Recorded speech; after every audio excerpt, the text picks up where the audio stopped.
All right, Mr. Chiza, how has it been?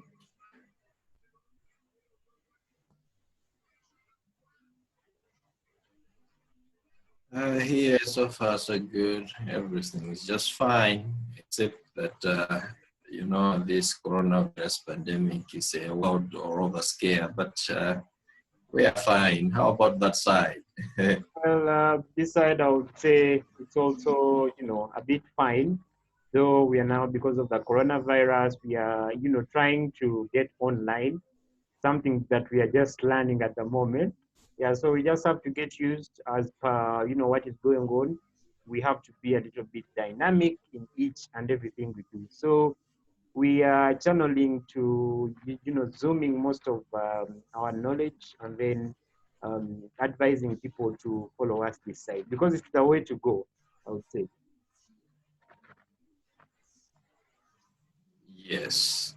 All right, before let me share my screen and then we start. All right, in a minute. All right.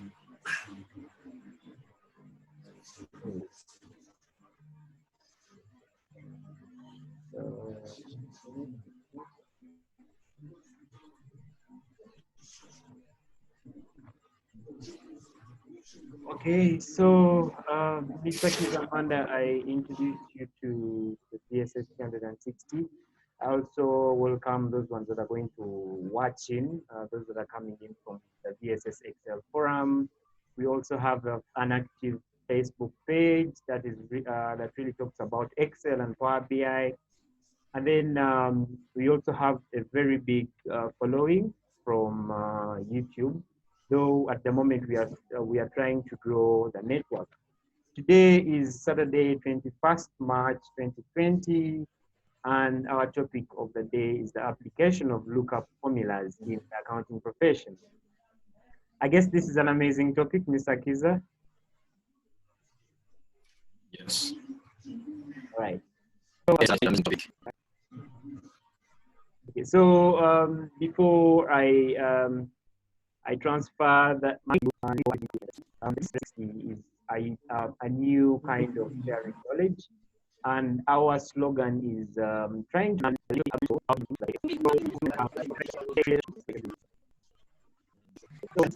I'm called Ssekandi Marvin, and I'm the founder and CEO of Phoenix Software, online school that's interested in you, and that is what we look up to right now.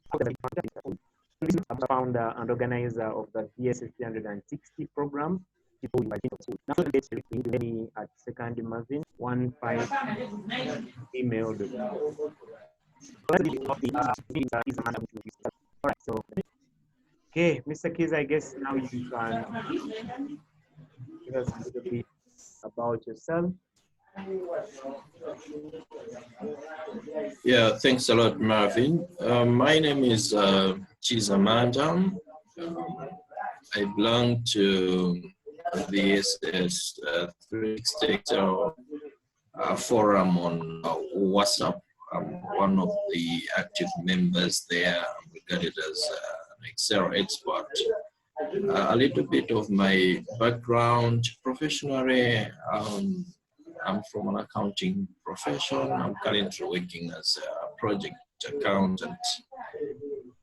Throughout my career as an accountant or in other respective capacities as finance manager, finance executive, I've been working with Excel and other computerized accounting systems for, I should say, more than 15 years. So most of my Excel expertise, I can say, is experiential. I've accumulated a lot of experience, and also out of curiosity, I've been dealing with a lot of accounting related Excel problems, trying to create solutions to a number of problems that can arise. The course of using Excel, I've ended up creating my own,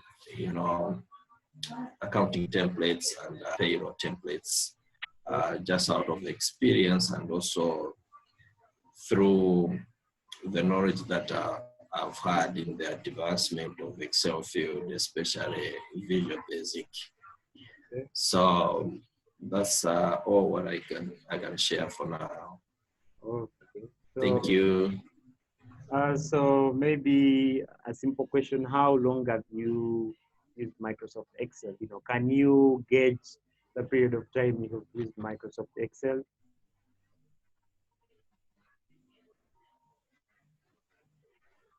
Yeah, Ray, I would say for over 15 years, but to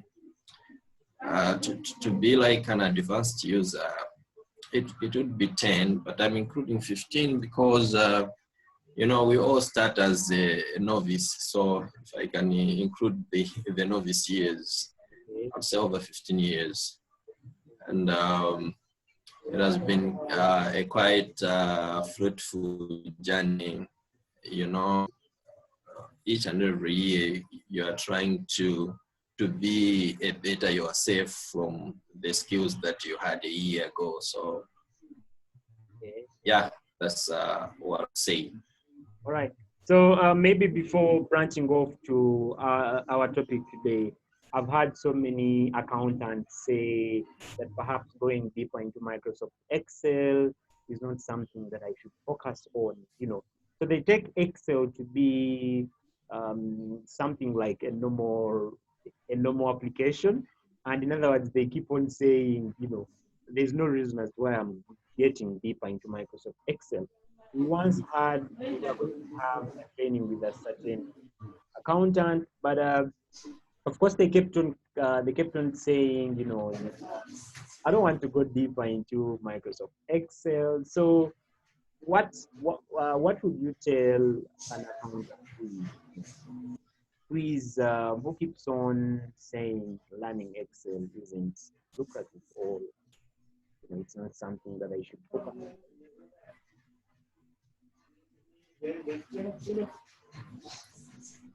Yeah. Sorry, the latter part of your explanation was breaking, but I've got the question. If you look at it, most of the people that express those sentiments, they like one thing to appreciate, because Excel is very good also at data analysis. I mean, it's handy, it's readily available. So if you can be using, say, QuickBooks or Sage 50 or whatever accounting system you can think of, at the end, in one or the other, you need to send all that data to Excel, maybe to polish up the financial reports. You have to send the data to Excel to come up with the further analysis. So it's quite imperative that one has to master this Excel thing. To me, I would say Excel is like a blank check to me. The more you know it, the more you appreciate it. Because if you look at it, the packages that were already developed, they are not necessarily being developed for the experts, but they are developed for the ordinary users so that they should be able to automate the daily tasks. Okay. But if you graduate into advanced, expert, and good levels of Excel, you start getting inclined to like fond of maybe trying to come up with your own customized thing within Excel, because in the long run, at the end of the day, you'll see that those already developed accounting packages, you can also produce your own things at a click of a button, just because you have advanced in the world of Excel. And if you look at most of these accounting packages, they're just limited to accounting stuff. You never see that an accounting system, in most cases, having a combination of payroll in the same system, having a combination of maybe car tracking and fleet management, procurement, this and that in the same system. But with Excel, because it can contain up to more than 200 sheets, you can combine all those systems in a workbook. So everything is just at your fingertips. So that's how vast the system can be. It's not all that limiting to me the way how I look at it, except with some few technical requirements. For example, the higher the computer processing power and the RAM, the better these advanced Excel systems can run. So I would say already we are fortunate because in most of the times, the latest computers that maybe a laptop that someone can buy today, you see that it's already equipped maybe with 8 GB RAM, 2.5 gigahertz. That is more than enough to handle Excel packets. Yeah, so in a nutshell, I would say it all depends on what level of advancement you've been in the world of Excel. The more advanced you become, the more you realize that whatever other accounting packages are doing, it can actually also be done with the very same Excel. And also the more you go deeper with the Excel knowledge, that's when you highly appreciate how vast Excel can also be. Yeah. Thank you. Oh, okay. So, and then maybe another thing that I've realized is that the one thing why reasons don't go much deeper, why some people don't go much deeper into learning Excel is that immediately they get this job, they already find already built templates at work. So, you know, everything is already worked upon, and already there's a flow of work. There's already a template for A and B. So, you know, there's no big reason as why someone should learn Excel.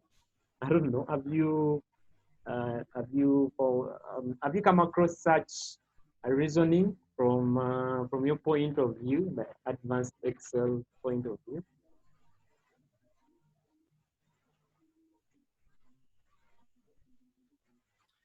Yes, you're quite right, but users have to know that Excel is also equally very much compatible with other computerized accounting systems. So the best that you can do is to harness the two systems. You have to run like an integration sort of. I'll give you my own personal example.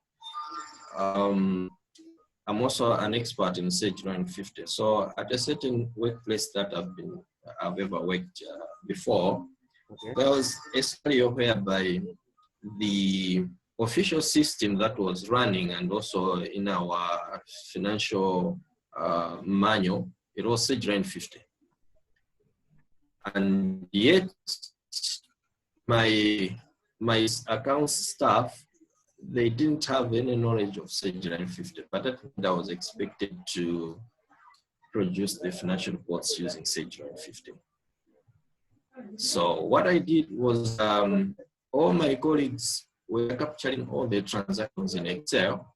Okay. And before I post those transactions to Sage 950, I would check in advance, make sure that there are no errors. Once I satisfy myself that all the information is okay, that's when I will import to Sage and then produce reports in Sage as if all the transactions were captured in Sage directly. But that was not the case. So it's like it was a perfect way of managing the transition from Excel to Sage 950. But the picture I'm trying to paint here is that Excel is indispensable. Yeah. You know, you cannot do without. Of course, some people, they have that notion that they can do without Excel, fine and good. True. But I think in the long run, it will highly enhance your productivity because if you synchronize the two systems, that's the greatest flexibility that someone can have at the office. You see, some institutions, they do recruit, fresh graduates. I don't think they can claim expertise in a bespoke accounting software like Sage 50 and QuickBooks. The best starter pack for them would obviously be Excel. Okay. So assuming you are the big boss, the finance director, and an intern comes, fresh graduate, if I'm to be in such a scenario, I would first of all give a leeway to the fresh graduates. Let them use Excel. I get whatever they did in Excel at a click of a key. The information is in QuickBooks. So it all depends on the perception that some Excel is simply because they don't necessarily know to what extent they can go with Excel. But if you get the picture of what I'm explaining, Excel is also meant to complement what already accounting systems are doing. We are not necessarily trying to reinvent a wheel, okay, but it's like the systems are trying to complement each other. Not everything can be done in Sage 50. Not everything can be done in QuickBooks. Yeah, so that's why if you look at QuickBooks, Sage 50, and other computerized accounting systems, they will always give you an option of sending data to Excel. Yeah, because they know that at a certain point in time you have to do some further analysis in Excel. A practical example would be like, for example, when you are trying to load budgets into the system. Usually you don't do budgeting directly in QuickBooks. You also don't do the budget directly in Sage 50. Yes. It's either you do the budget in Excel, then because of lack of capacity, some people will print the budget and then start feeding the same budget manually in QuickBooks or Excel.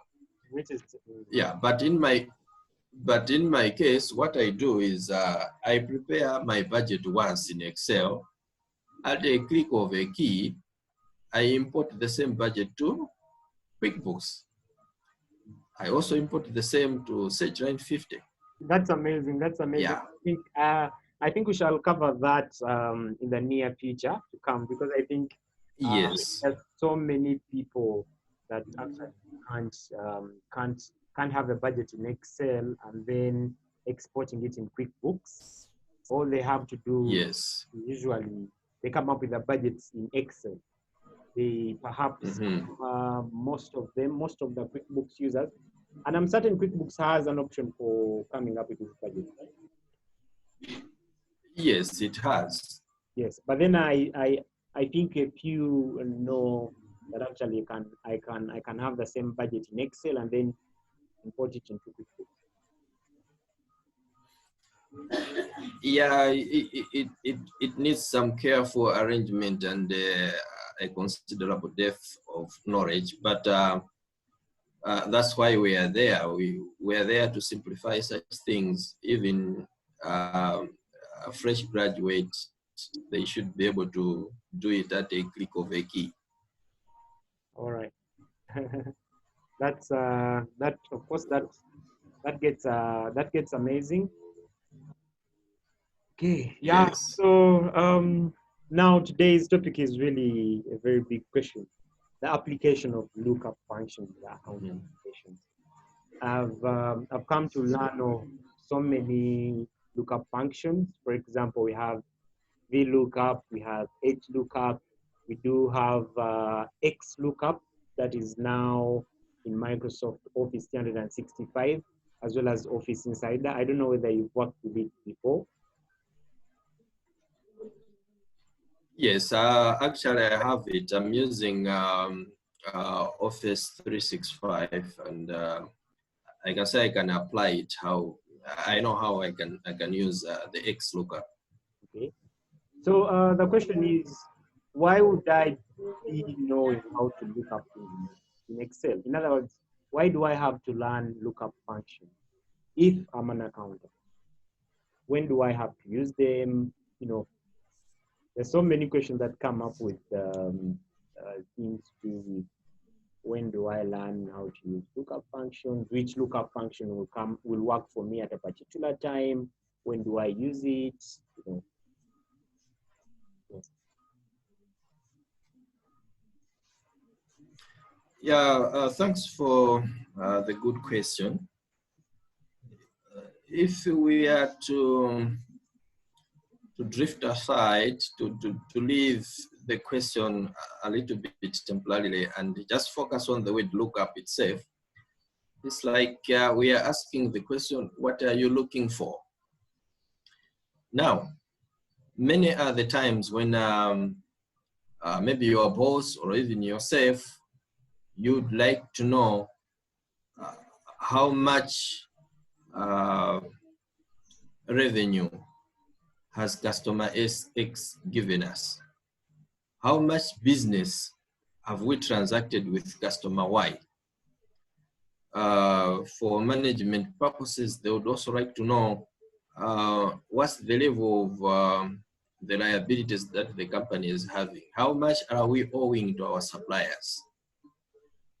All that, if you don't know the lookups, what you'll be doing is you go to the cash books, you go to your debtors, creditors files with the manual calculator and then start number crunching, which becomes quite exhaustive.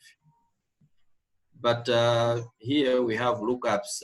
Instead of you doing it manually, it's the lookups that will be calculating the figures for you.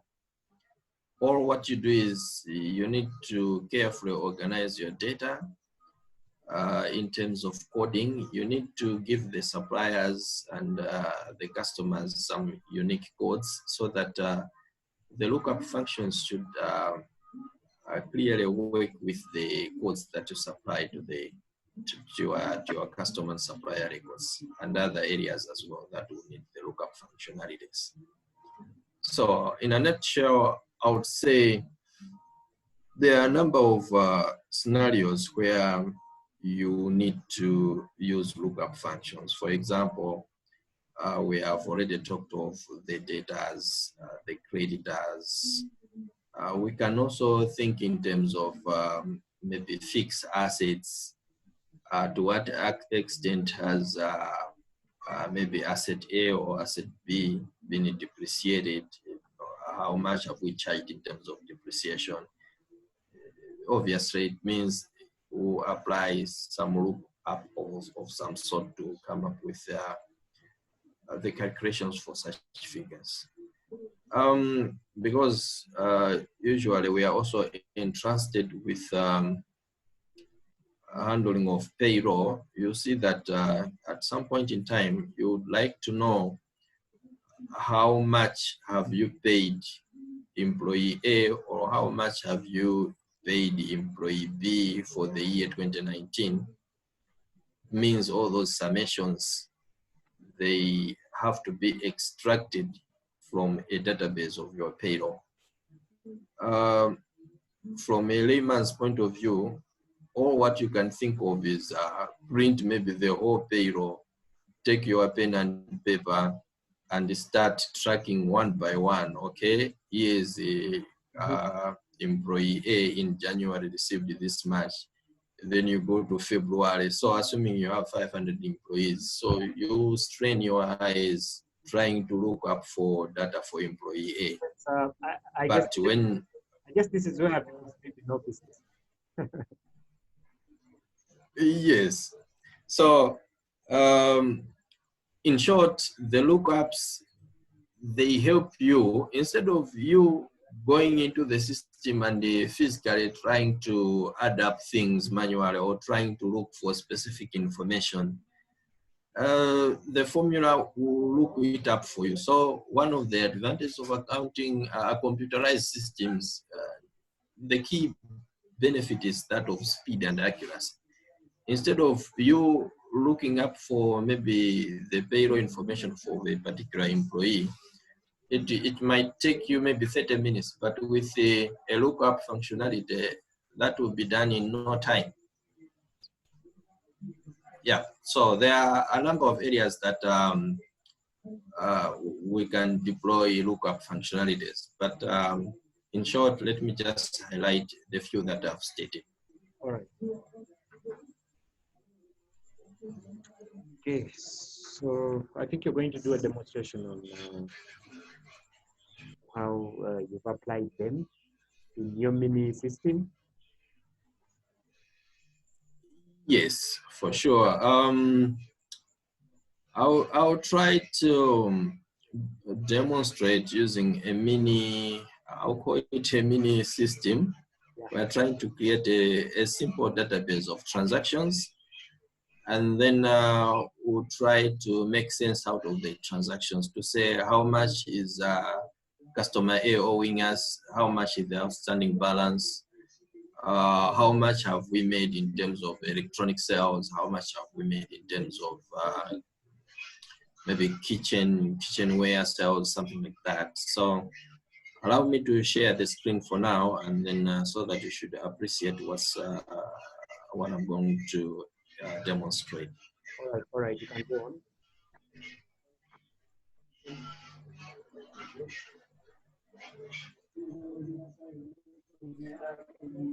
I hope you can see my screen. I'm in my Excel. Okay. Yes. Yeah. So we'll assume we have one master sheet for transactions. That's an entry point whereby all our accounting transactions will be captured. And then we have some separate sheets for customers, suppliers, and then the nominal ledger. Okay. In the interest of time, because it takes time to come up with a package, but this one was just meant to be an eye opener, just to show you the application of the lookups. So if I'm to take you to the transaction sheet, we'll assume it's a database of accounting information. Of course, it's mixed up of so many things, but as I'll be demonstrating, you finally get an idea of what we're trying to achieve.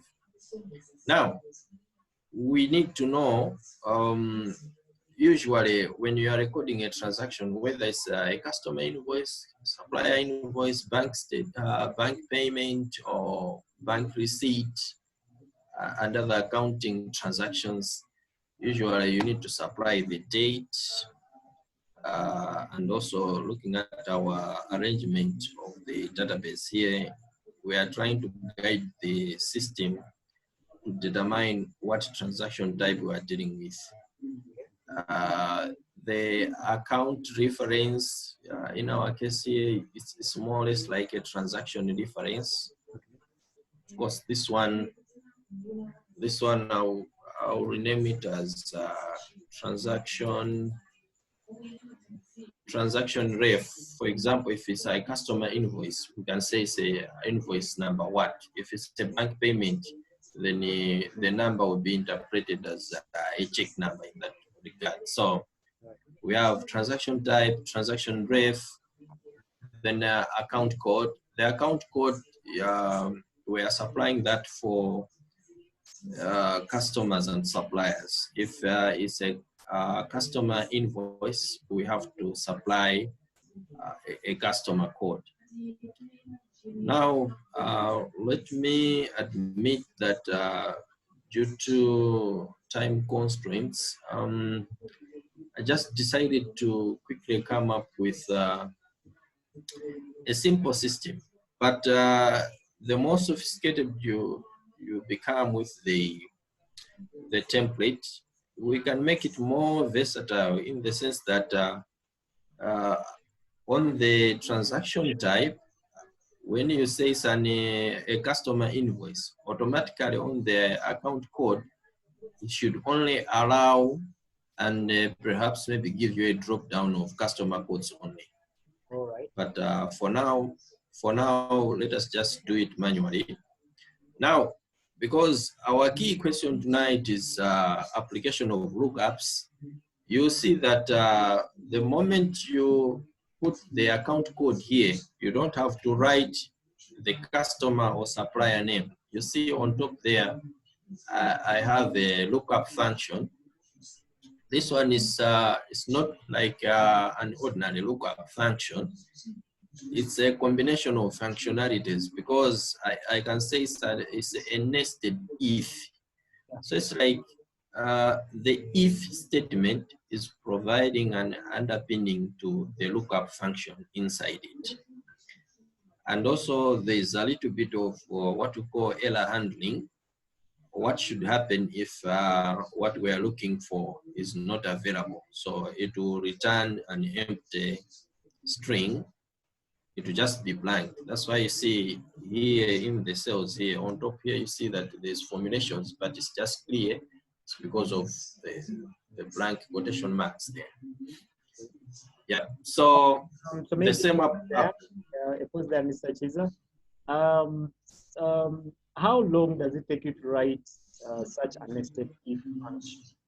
Like, you know, how long does it take you? And where should I start from if I want to advance in writing such a long nested if function that actually fulfills what I'm actually looking for? To be honest with you, in my earlier days of trying to master the Excel techniques, it would take me a lot of time, maybe up to 30 minutes and sometimes close to an hour, because it's not just a question of trying to come up with the formulation, but you have to clearly figure it out what you are looking for. In your head? Yes, so you have to clearly map up the logic to say the logic is like it's like this is okay. For example, the formula in front of us is trying to address about 4 key questions or scenarios. The scenario here is like, what if the transaction type is a customer invoice? How should the VLOOKUP behave? That's why you see a number of ifs. So this is a nested if. What if this is a supplier invoice? What if it's a bank payment? What if? So the higher the number of what ifs, the greater and the complex the formulation becomes. But fortunately, I would say through experience, it's like the formula syntax just it's like it's just in my head, so I don't struggle typing and trying to crack my head what formulations I should put. But with practice, you see that the logic will be becoming clearer and clearer at the end of the day. So like for now, I would say maybe it's a matter of less than 1 minute. I'm done with such complex formulations. But sometimes when it's more complex, it takes a bit of time.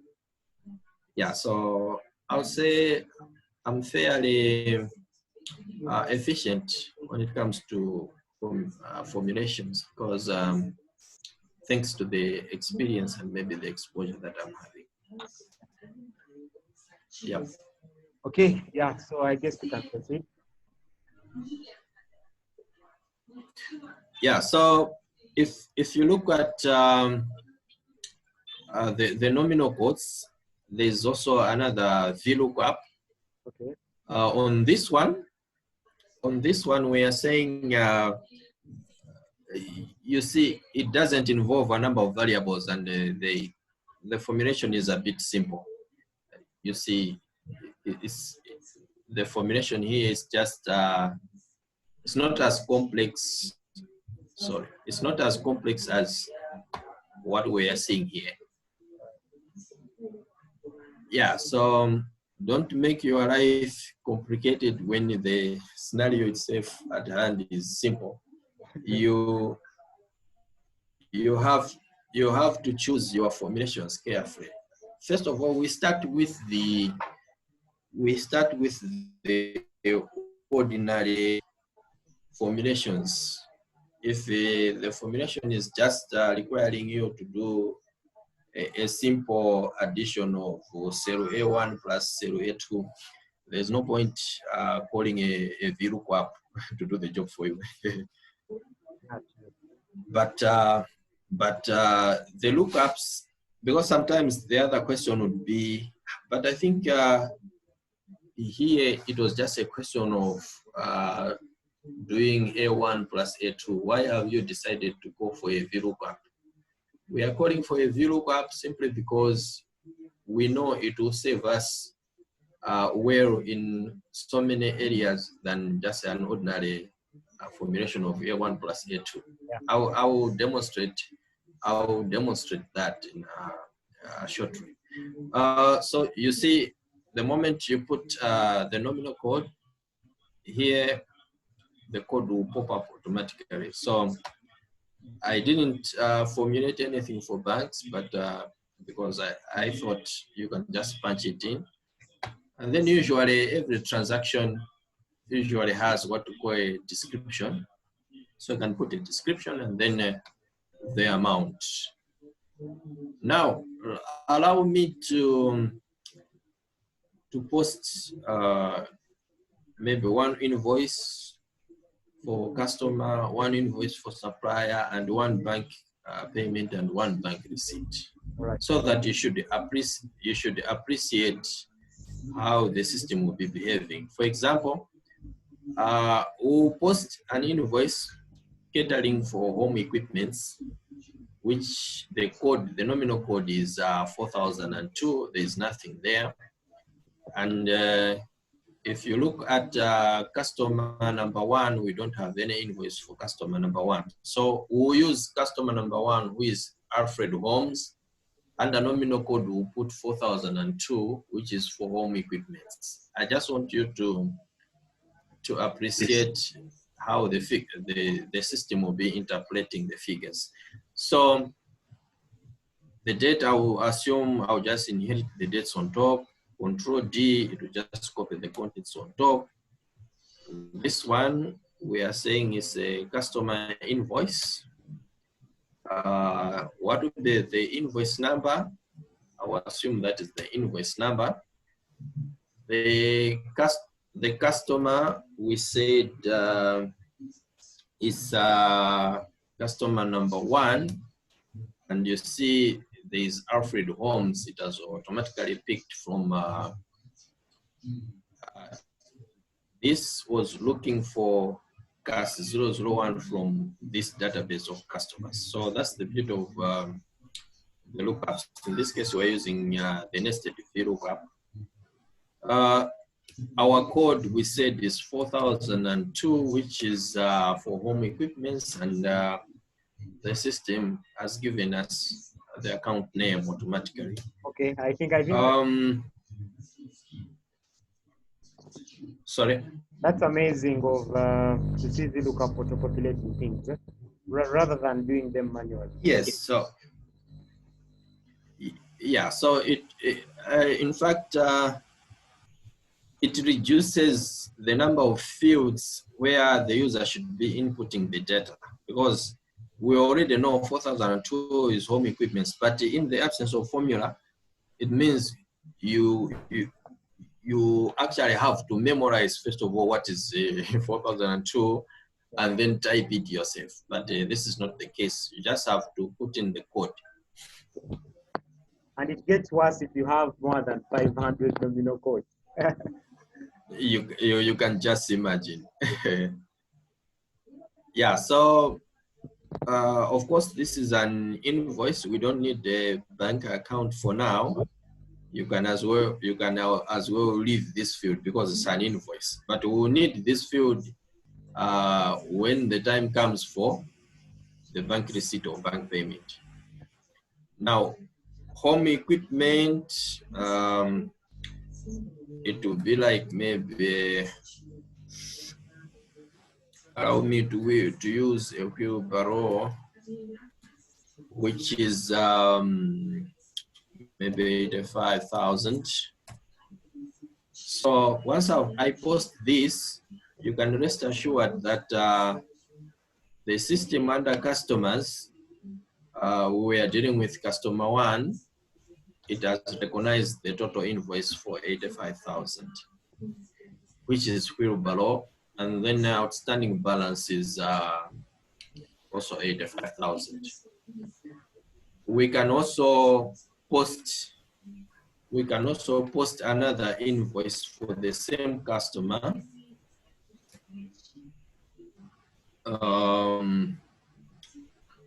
Maybe a different invoice number, but same customer. I'm pressing Control D to copy contents on top. This one will say as a home equipment, we can think of maybe a trolley or something like that, maybe 15,000. So 85 plus 15, that's what, 100,000. So we expect under customer one to owe us 100,000. So the system is automatically adding up all the invoices belonging to customer one. Right. And also at the same time, the nominal code for home equipments has also already registered 100,000. Of course, you cannot see maybe the double entry here as debit or credit, but if you are well conversant with accounting principles, you can see the double entry has already taken place. The figures are reflecting in the customer's account, and also the figures are also reflecting in the nominal ledger account. So in this case, we can say we have credited the revenue account 4002 with 100,000. And also we have debited as a receivable with the invoice 100,000 and a customer 101. So automatically there, it means our double entry is correct and clear. Amazing. Yep. So maybe just to excite you, we'll now post a bank transaction returning to customer one. So I will assume it's the same date. Now this one, it will be a bank receipt transaction. Transaction ref, that's the check number for customer one. Because this one is a bank payment, we are trying to instruct the system to receive what was already invoiced. So for now, we can forego the nominal code, but we have to enter the bank here, maybe check payment. He has paid us 50,000. So it means in the account for Alfred, the total invoice was 100. He has paid us 50. Outstanding balance is 50. Amazing, amazing. Yeah, so I'm just trying to show you a basic idea of how the lookups are simplifying our work here. Of course, I haven't created a sheet for banks, but in no time we can, I can just take these, I'll copy these and then paste them here. Of course, I'll remove the empty, and then we'll try to remove the duplicates. I think that remove duplicates. So I think our banks are only National Bank and FNB. So we'll say receipts. Maybe to be more practical, you can think of opening balance. Of course, I will not provide any opening balance. What have been the total receipts? What have been the total payments for National Bank and FBM? Now, on receipts, we'll do a simple lookup. I consider sum ifs as part of lookups because you are summing up specific information that you are looking for. All right. Now, in this case, we'll say equals sum if we are trying to sum up under the bank column, maybe up to that range. The criteria, it will be National Bank in this case, and it will. Okay. Aren't you going to fix National Bank since? Oh, you know. No. Okay. Okay. So this is what I was talking about to say. You need to first of all, like, plan the formulation, because this one it involves receipts, so it will not just be a mere sum if, because sum if works with the two criteria, but sum ifs can work is a multi-criteria formulation. So in this case, it's a multi-criteria situation, because we are analyzing the total amounts pertaining to receipts, pertaining to National Bank. So we have three criteria. So sum if will not serve us well. In this case, we'll have to use sum ifs. So I will use sum if. I will use sum ifs. You look at the syntax, the formula syntax will tell you what to do. In this case, what is highlighted or what is in bold is sum range. So for now, I'm dealing with sum range. What's the sum range? In this case, our sum range is that of transactions. Of course, I know there are other experts maybe who have already joined. They will be saying, but this guy, why is he not using named ranges? That's a very good thing to use, but let's just keep things simple for now. We'll just use the ordinary way, but we can also use named ranges. On this one, we are saying we are summing up, it can maybe go to up to maybe 1,500, depending on your data set.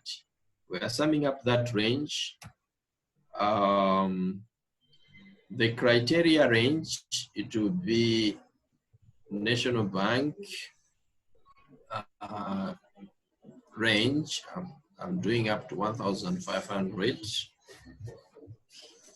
I'm trying to lock the range because I don't want to disturb the formulations when I'm dragging down or left on the formulation. So that's the criteria range. The criteria in this case, it will be National Bank. I will not do an absolute locking here, but it will be a mixed, a partial. This will go a mixed cell reference. You may not appreciate it for now, but I think that's a topic for another day. That's the criteria. Criteria 2 will go to transaction. Okay, these will also go to transactions. This will be our criteria range 2.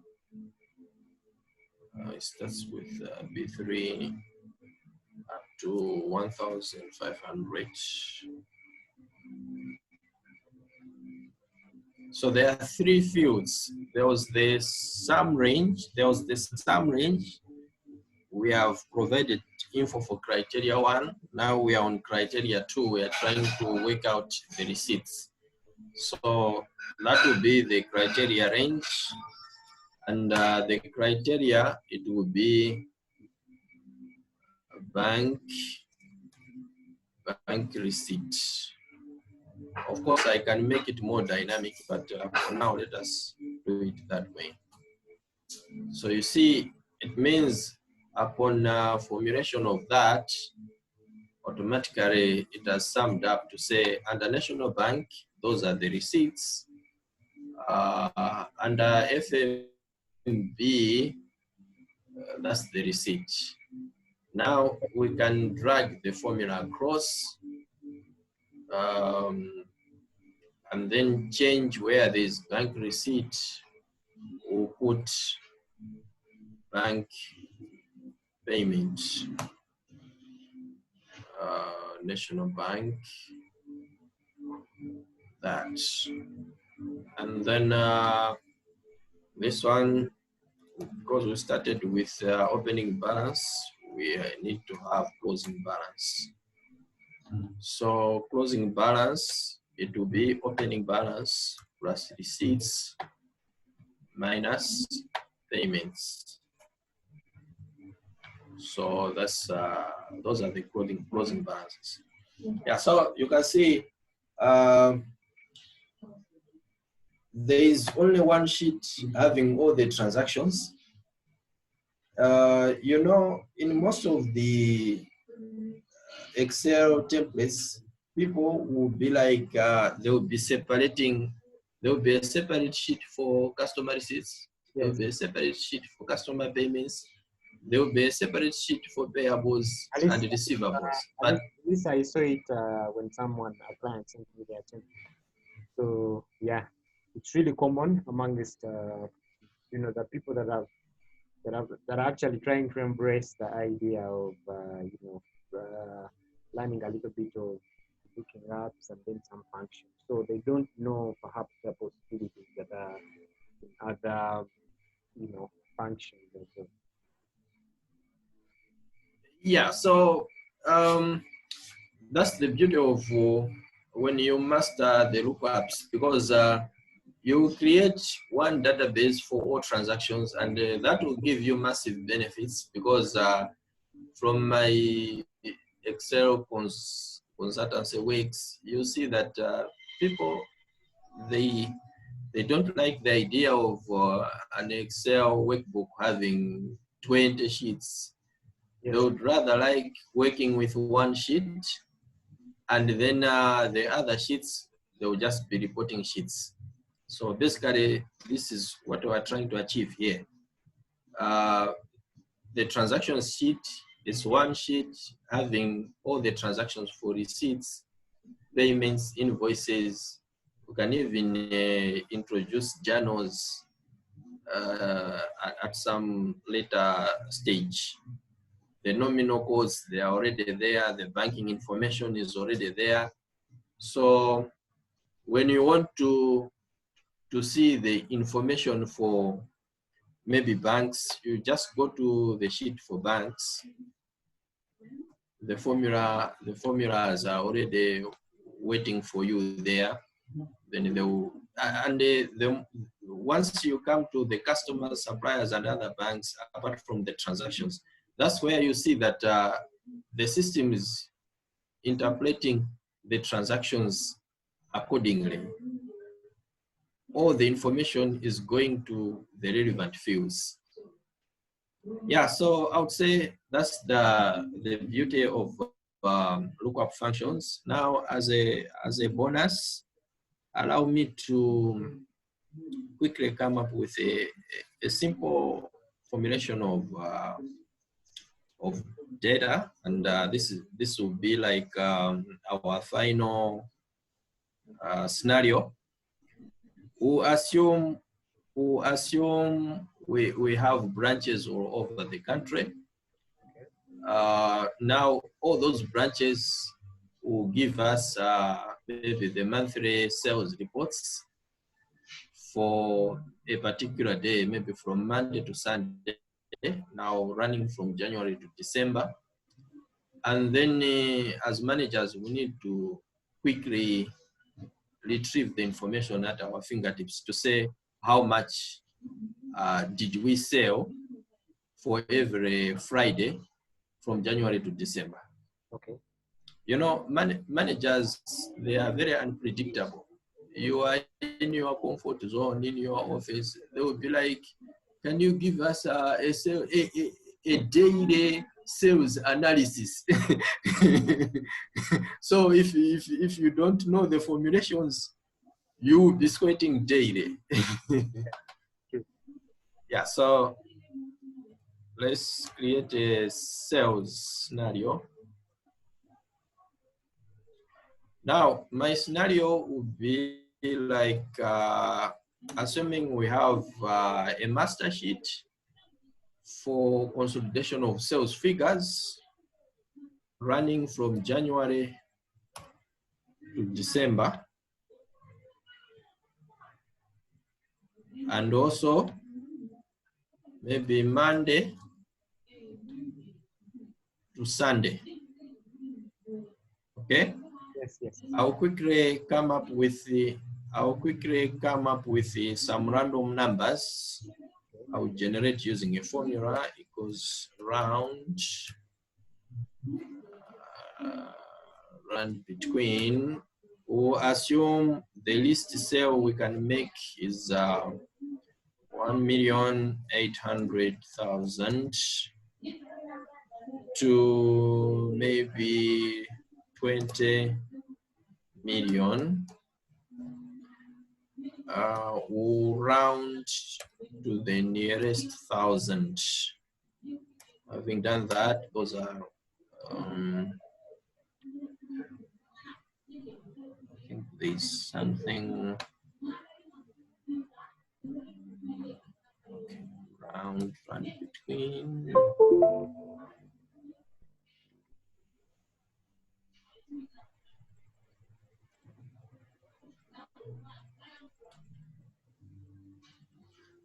I don't know. I'm used to this, but maybe Excel 365 is not handling the thing the way I expected. But I'll just do a rand between, maybe rand between 1,800,000 to 20 million.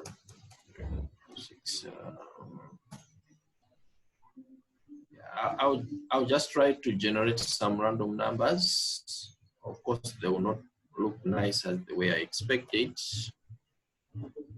I will paste special just to remove the effect of the randoms. Yeah, so assuming those are the figures, and then we are trying to answer the questions of what were the sales figure for February and Wednesday.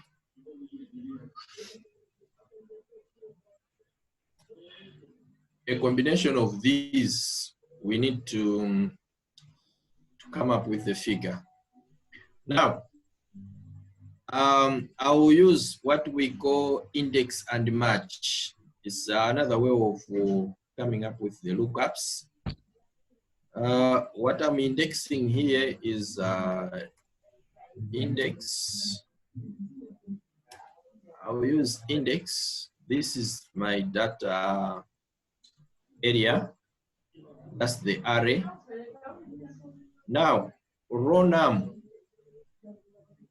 I will not look this time because I will not drag. Row num, I will say match. I'm matching this on this.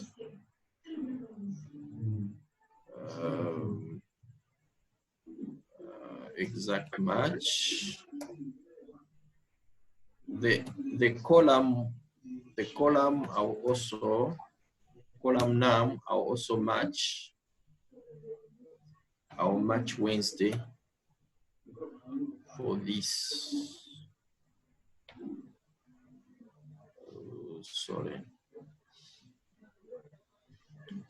Sorry, okay. How much Wednesday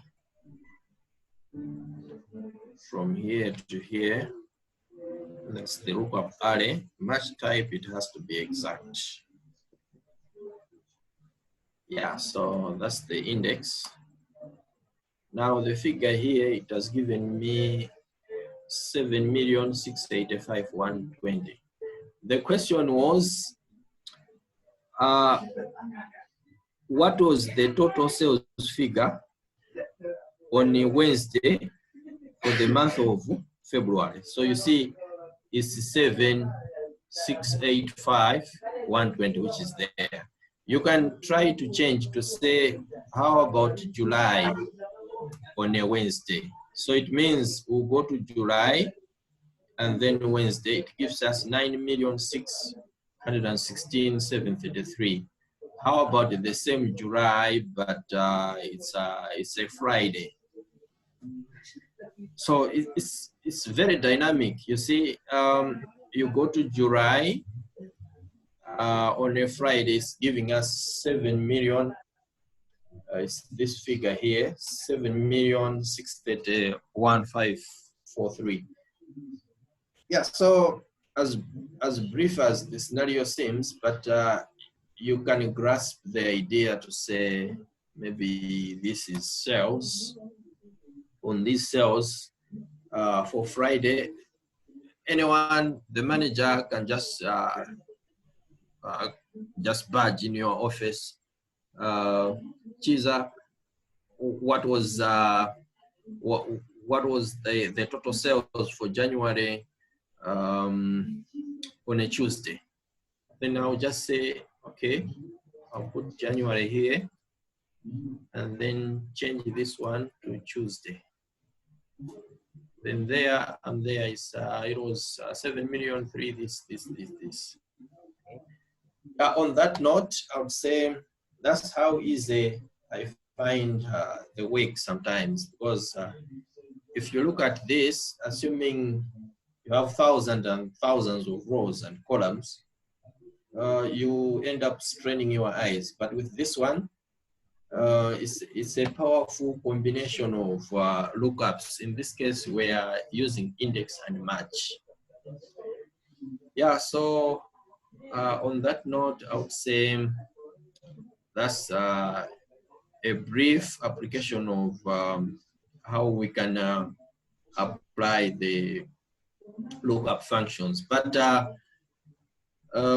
it's not only limited to ordinary Excel. Even when you do the VBA, you're trying to come up with user forms or whatever functionalities within VBA, you also find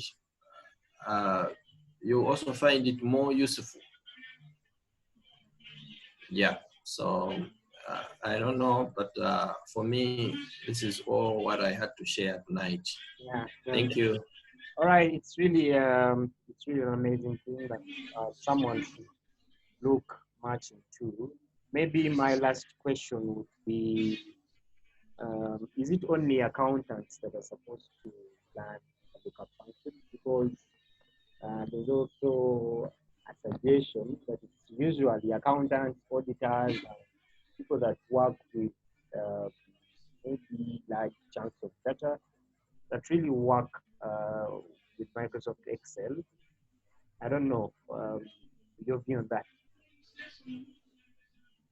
Yeah, the lookups, you can apply to other fields as well, because maybe just a quick one, let's say at school, you see that maybe the government can introduce maybe a bursary or a scholarship in order to promote girl child education. They would say we need a girl child who has scored very well in science subjects and with a poor background. So in your database, you say name, then maybe sex, then the score, and then background. So the lookups, index and match, or whatever combination that you can deem it fit, you should be able to say, okay, gender, in this case, we are saying gender, maybe sex. So it means, okay, let me put it here. We are saying we are looking for a student whose sex will be a girl child. Background, which is maybe poor. Score easy, excellent. Then remarks, maybe award, scholarship. Okay. So with lookups, you can easily come up with a formulation that can satisfy all those criteria. So that is just a simple school situation. You can also apply in the health sector. Which one has been the most difficult illness for the period January to March, and affecting the whole continent. I hope your guess is as good as mine, but we can still apply a lookup on that one as well. So even engineers, the lawyers, it all depends on what situation you are having. As long as you make the logic clear in your mind, you should be able to apply the lookups. It's not limited to a specific profession. Yeah, that's what I can say. Okay, our time is fast spent, and I think we will come. I'm going to request you to stop share. Hitting that button up. I'm going to stop share. Stop share. Can you come again? Okay. There's a PowerPoint I have to share that concludes each and everything, but I can only do it if you stop your share. So you move up. All right. You move up. You're going to click on that drop down. You're going to see an option for stop sharing. All right. You finish? That's okay with me. And let me take this opportunity to thank you for inviting me for this Zoom meeting. It has really been wonderful. Of course, I would say maybe it was not all that is on my to my side to avail myself in the wake of the weekend activities that I also had. Also, just to tender my apology on the same, because if I had to come up with a well-packaged database, that's when you could have maybe shown a lot of things that we can do with the lookups. But nonetheless, I do believe that the little that I've shared will transform one or two out there. I'm sure. Thank you. And more so on that, I think we're going to have so many related kind of tutorials. I know the biggest that we're actually having in the forum right now, the VSS Excel forum, is that there are certain things you can't explain using text. So so many members have come up to say the visual kind of tutorial where we have a more thorough explanation on what you guys are talking about. And then I think amidst these tough times of COVID-19, I think Zoom can be a very good platform for us to explain things much more in depth.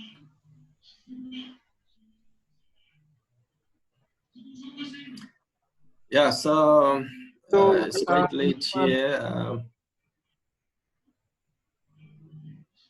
Sorry, my line is breaking, but I hope you can hear me.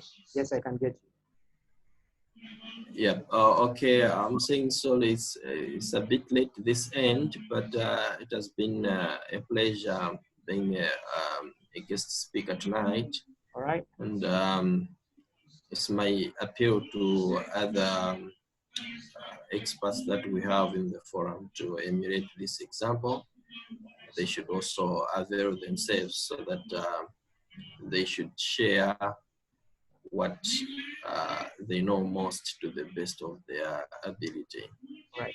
You know, there are other areas that I may not articulate properly because of maybe exposure, maybe, but I know there are also other experts within the forum that are also very good at other areas, especially the emerging trends that we have in the industry. We're talking about the Power BI and stuff like that. So it's my appeal to the forum members.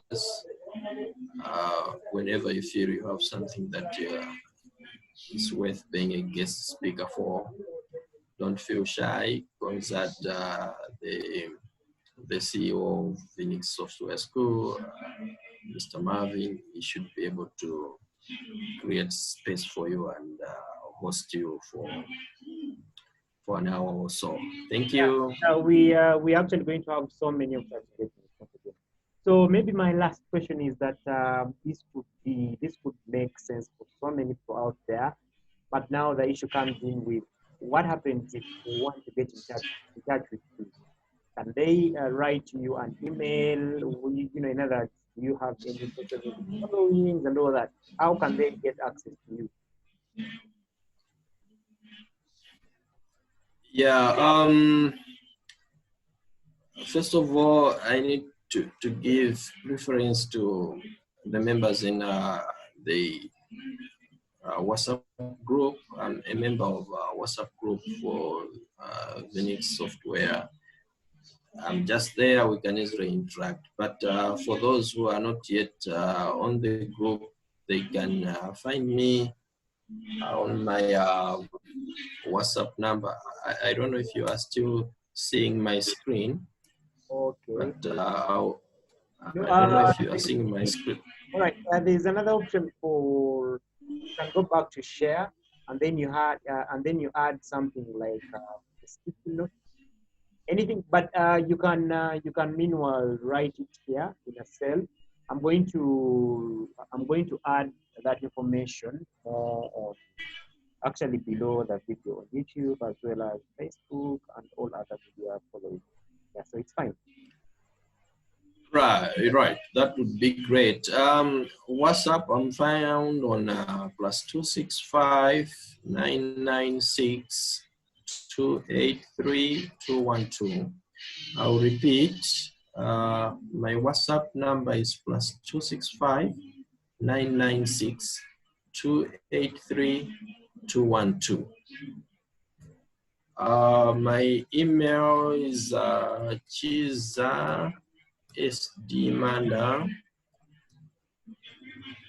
at gmail.com. I also have another email address, but I think I just reserved that for Marvin. Can you see this? Mr. Chiza Manda, can you see this? The email address is Chiza Manda at gmail.com. That is CHIZASDMANDA as one word, lowercase, that is Chiza Manda at gmail.com, and the number is already, that's what I've already given. So that's the. I also have one for chiza.manda123 at gmail.com. Can they also use that as well? Yeah, but I think I'm reserving that for you. All right. Because it's quite complicated. They may end up missing one or two characters, you know. Right. Okay. Yeah. For now, But, I think. Is there anything? I would encourage the viewers out there saying they shouldn't be intimidated of this kind, like, there's a lot of being interested in the system. Once you are curious to know, you will see that every day you'll be discovering new things, new stuff in Excel that would automatically motivate you to know more. So the more you practice, the more you gain from Excel systems. So it's my appeal to you to associate with the right people. In this case, I would urge you to join the WhatsApp group. That's where you interact with the experts in the industry. They'll be able to take you through from basic to advanced levels and even expert levels. Thank you. All right, I'm going to put the link on the video. Yes, I guess I should wish you a good night, Mr. Chiza Manda. Thanks for everything. Thanks for the time. Thanks for the support always. You've always been a player in this, and I'm really the future is bright for those that want to, you know, get much.